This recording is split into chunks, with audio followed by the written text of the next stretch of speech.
Hello YouTube and welcome back to the RiftGuides WildRift video. We have a tier list for you today and we're going to make it relatively quick this time. There's also something pretty cool as well, and when it comes to buying skins you can get them a lot cheaper, but I'll tell you about this a little bit later. But now let's start with the tier list. First we have the Baron lane. So now first up we have a massive issue. We have Thunder Sky being absolutely unbalanced as well as somewhat bugged, or maybe even, well, it's intended. We don't know it yet. However, for example on Narcissus, your first ability is being scaled, by the way. Your first ability is being scaled with the stacks through Thunder Sky, which means your stacks can crit, which then leads to you, well, dealing a lot of damage. But for this tier list, I try to be not as biased when it comes to the Thunder Sky bug, where it double heals you, as well as, yeah, scaling some of your abilities in a way that probably shouldn't be intended. However, as time goes on, we'll see if it's actually intended or if it takes months, weeks, or only a few days to fix it. So let's talk about the carry tier. We have the best champion, Jax, as of this current patch, close followed by Yone and another champion called Fiora. All the other champions are substantially weaker unless they are direct counters to already named champions. For example, Narcissus is very broken into Jax, but all the other champions within the S tier are still very easily pickable, and you have a good time picking any of these champions in most of your games. But the three champions I've just named you with Jax, Yone and Fiora are the champions you can probably build or go for all the time. Champions in the A or B tier are champions you'd rather have to stay away from or just are super weak in comparison. For the tank tier, champions in the S in the highest tier, for example the Volibear, is the best champion or one of the most broken champions when it comes to tanking, and other champions in the S tier are simply equally as powerful, close to as powerful, or giga busted as well, for example the Narcissus interaction. But again, I want to make sure that it's kind of okay and not completely focused on a bug when we don't know if it's an intended feature. But yeah, if you want to have success, pick any of the S tier champions. All of the A tier champions are either niche picks or just don't provide as much as the other picks. And if you're tired of spending too much money for skins, wildcards and everything, then welcome to the dream for you and RiftGuides Zoo Shop. All you have to do is join the Discord in the description below, use the discount code here, and then these prices that you're seeing right now will be available to you, and you can get all of these skins so much cheaper. So stop wasting money, buy with us, and enjoy your time looking absolutely beautiful and have the biggest and cheapest shopping spree you've ever had. And now let's move over to the jungle tier list. Viego is still the pinnacle of the food chain. He's just too goddamn broken, and all the other picks in the S tier, for example Lilia, Lee Sin, Xin Zhao, Talon, even Master Yi and Evelynn, all of these picks within this tier are so unbelievably good that any single time you play League of Legends Wild Rift, you can lock in probably any of these picks with a few like little warnings here. Like for example, if you know that there's a Rengar one trick in queue and you play Evelynn, just remove Rengar. If you know that there's a Lee Sin one trick in the queue and you play Yone, just remove Lee Sin, because otherwise you will not have fun. And all of the, like, every champion has like slight interactions. For example, Vi is pretty good into Kha'Zix, and for Hecarim it can be very dangerous if the enemy knows what they're doing and they, for example, have a very good Riven or just a very good Bruiser player that actually fights you and you don't get ahead for free. But yeah, all champions within the S tier are very powerful, so pick them up. Champions within the A tier are a lot weaker or require a lot more team coordination to be powerful, and champions in the B tier, I just don't even know why they still exist in the jungle department. But yeah, as usual, champions within the highest tiers of the pick of the patch, as well as the S tier, are the picks that you should go for in most of your games. They're the most broken ones, and everything below is just something you should probably stay away from. For the tank tier, Volibear is an absolute creation of death. This little furball just runs at you on cooldown, dives you on cooldown, and simply doesn't die. While the other champions within the same tier have something similar when it comes to just tankiness as a whole, but also their damage potential is insane. But yeah, if it's about champions you can pick basically every game, it's Maokai, it's Volibear if you want to play tank. Like, these two champions are absolutely insane. You can play Nautilus AP, Nautilus tank. These three work pretty well. So keep in mind, I'm always naming the most broken champions you should pick up generally most of the time, because these are absolutely busted, and then I name you other champions that are pretty good still. Now for the mid lane, the most broken mages you have to have always on your radar are, for example, Lissandra, Vladimir. Now let's talk about champions such as Lux. Lux is a champion that doesn't really interact with the enemy champion, so especially if your autofill is a pretty good pick, so you don't fall behind and don't just die on cooldown as long as the enemy doesn't pick a Zed. Because, for example, Zed is pretty good into a lot of the mages, but Zed is barely played, and often it depends on how you draft as well.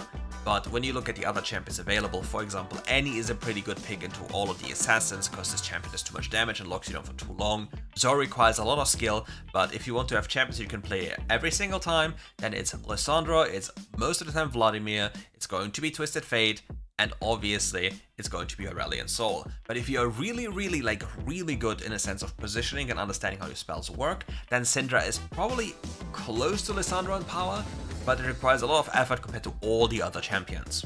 For the Assassin tier, we still have Castellan in the highest tier for that one. He just deals too much damage, is too consistent, and is barely punished in a solo queue context. But when it comes to Assassins, there are a few things that many people don't really seem to get. Eclipse. Eclipse looks like a very cool item, but it features or it misses or lacks one certain thing that would make it a lot better. Lethality. Lethality on these assassin champions, if they're 80, is such an important stat that you cannot just play without it. And your core item build most of the time features a Yuumu's Ghostblade as your first item, and if it doesn't have this and you go for Eclipse, you can't even kill anyone anymore. And then after completing Yuumu's Ghostblade, you have so many other good options that are simply better than Eclipse, and therefore Eclipse doesn't really have a place. So Eclipse doesn't really change anything about the power levels of champions, because the item itself doesn't change core itemization. Now for the other tier, you know how it goes. Champions in the S tier are beyond busted, and if you want to have a champion that goes neutral in almost every lane but only features damage and that's it, then you have Corki. But alternatively to this, every champion in the S tier is absolutely insane. For example, Yon into mage is insane, Maokai just generally is insane because he simply doesn't die as an important gank setup. Varus is insane and even gets to beat Jace if the Varus plays it well. Lucian, Aurelia, yeah, so all of these champions had such high laning pressure that it's absolutely nuts. The weakest out of all these laners is probably going to be Tristana, but she's the highest scaler as well. But if you want to tweak these matchups a little bit into your favor, just pick up PTA. Like, press the attack will make it a lot easier for you to get kill pressure on enemy champions, because Lethal Tempo will never be fully procced against a mage, and more than often enough, your bomb will benefit fully or completely, or most of your spells will completely benefit from the PTA proc, amplifying the damage on top. As you've pretty much guessed, for the 80 carry tier, we probably see the least changes, as well as the mage 80 carry bot lane tier. Varus is still the most broken champion, Tristana is still annoying, but the only thing that really changes when it comes to 80 carries is people not building Infinity Edge anymore.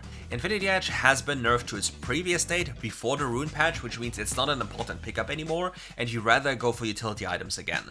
So for example, if Lucian in the past went for Infinity Edge Rush, he now goes for Drakta again in combination with Sudden Impact and runes to deal insane amounts of damage. All the other 80 carries will then still return to their Bloodthirster as it was the best item before, and then it all goes the same way as it did in the past. Only the on-hit champions, for example, like Ezreal and Varus and Kai'Sa have been completely exempt from this change, so it doesn't matter to them at all, but the other champions have changed their build path again, so they're weaker on one item, and later on they're still 80 carries. It doesn't make them necessarily weaker. They deal less damage, yes, but fundamentally speaking, if they play it well, like they did in the past, they just need one or two more autos, which isn't the biggest difference maker. They will kill squishies super fast anyway. But it's just funny to me that we actually nerfed crit 80 carries with the change of the ruined Infinity Edge, because crit 80 carries weren't the problem in the first place.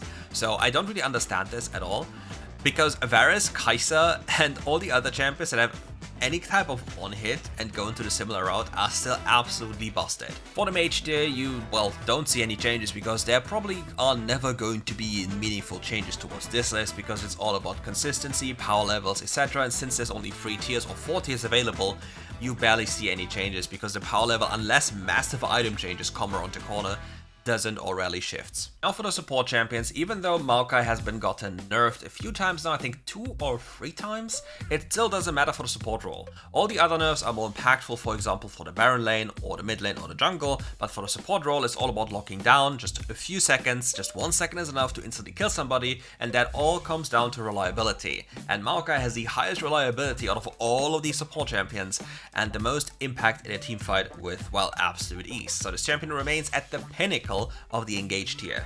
All the champions below just do it less consistently, or are a little bit less powerful, but they're still very powerful in a solo queue context. For competitive play, again, Gragas and Gali would be insane, but for solo queue, since they have such weak laning phases in comparison to the other champions, we need to talk about this and put them into the A tier. Protect tier, here we come again. Here we have Lulu as the pinnacle, as per usual, Nami, Soraka, Yuumi and Braum in the highest tier because they're so influential, and in the A tier we have our lovely Janna, some other champions, and generally champions that are only combo centric. So technically speaking, I should put them away, but Shen and, for example, Nasus are combo centric champions.